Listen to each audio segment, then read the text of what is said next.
Hello everyone. Today's chapter from George's Marvellous Medicine is called The Pig, the Bullocks, which are like baby boy calves, the sheep, the pony and the nanny goat. At that moment, George's mother came back from shopping in the village. She drove her car into the yard and got out. She was carrying a bottle of milk in one hand and a bag of groceries in the other. The first thing she saw was the gigantic brown hen towering over little George. She dropped the bottle of milk.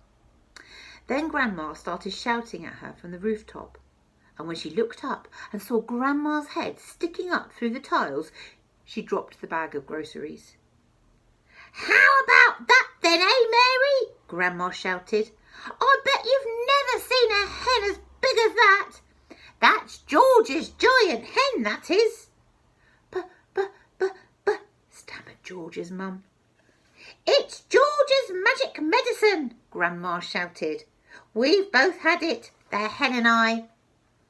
"But how in the world did you get up on the roof?" cried Mum. "I didn't," cackled the old woman. "My feet are still on the floor in the living room." This was too much for George's mum to understand. She just goggled and gaped, and she looked as though she was about going to faint. A second later, George's dad appeared. His name was Mr. Killiecrankie. Mr. Cranky was a small man with bandy legs. I think those are sort of legs that are sort of like slightly bowed out, with bandy legs and a huge head. He was a kind dad to George, but he was not an easy person to live with, because even the smallest things got him all worked up and excited. Right, I've got a picture there. You can see his daddy's bandy legs. They're sticking out a little bit from side to side.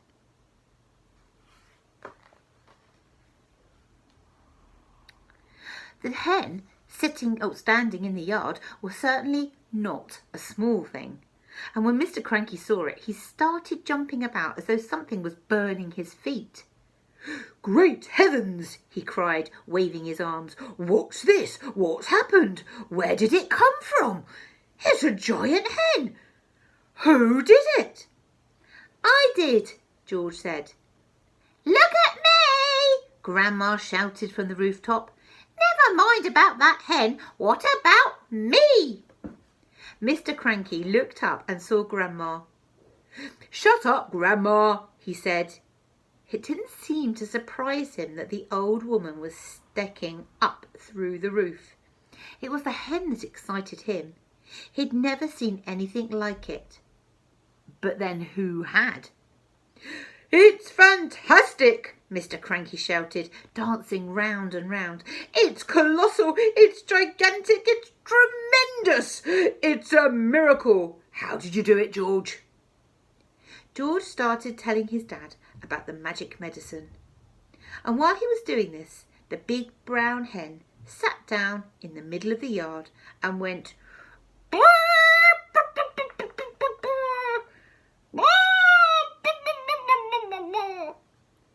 Everyone stared at it, and when it stood up again, there was a brown egg lying there.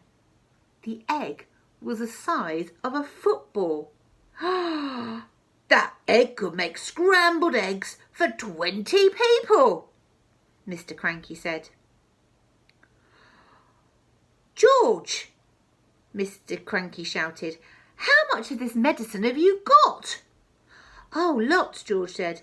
"There's a big saucepanful in the kitchen, and this bottle here is nearly full." "Come with me," Mr. Cranky yelled, grabbing George by the arm. "Bring the medicine. For years and years I've been trying to breed bigger and bigger animals.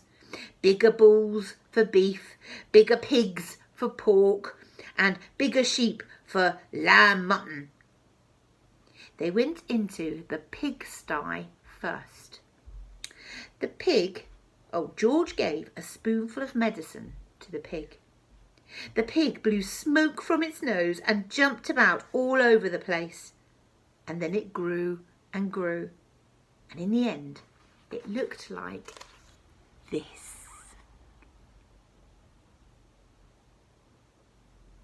It's huge. Gosh, it's huge. They went to the herd of fine black bullocks, those are the baby calves, baby cows, that Mr. Cranky was trying to fatten for the market. George gave each of them some medicine, and this is what happened. I don't know if you can see George and his dad down here, and how big the cows look. Then the sheep, and then he gave some to his grey pony Jack Frost, and finally, just for fun, he gave some to Alma, the nanny goat. Loads of pictures on this page. I'll let them. There we go.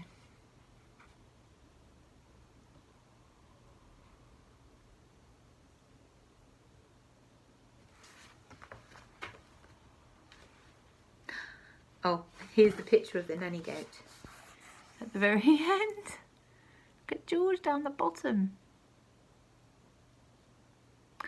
Right, that's the end of that chapter.